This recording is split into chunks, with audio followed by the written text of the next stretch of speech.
Your character had quite a handful to deal with in his on-screen wife. Describe the relationship between Putnam and Amelia. Well, it's basically A Star is Born, is that he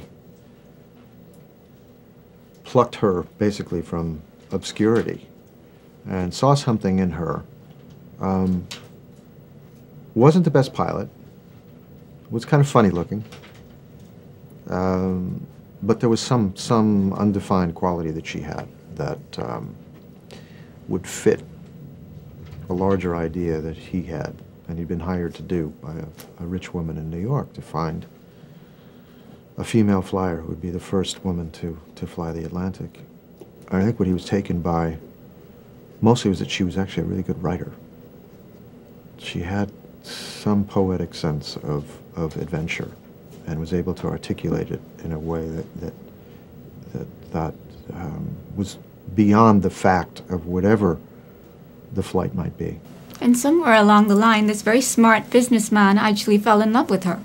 But I think it's actually in the very first meeting where he really looks at her and he makes her laugh and says, "You've got a wonderful smile." I think he looks into her then and goes, there's something here. And tell me, what was it that was there that made you look at the screenplay and say, this is something I want to be a part of?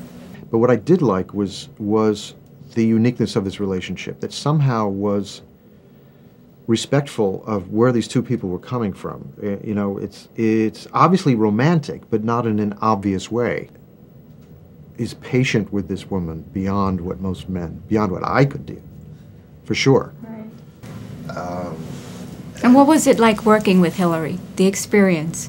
You know, she's not a vamp. She's not one of those vavoom girls. And he's really not a playboy. It's something else that's going on. And I think it's a kind of a respect of the dream of freedom that they both have in their own ways. They're both explorers.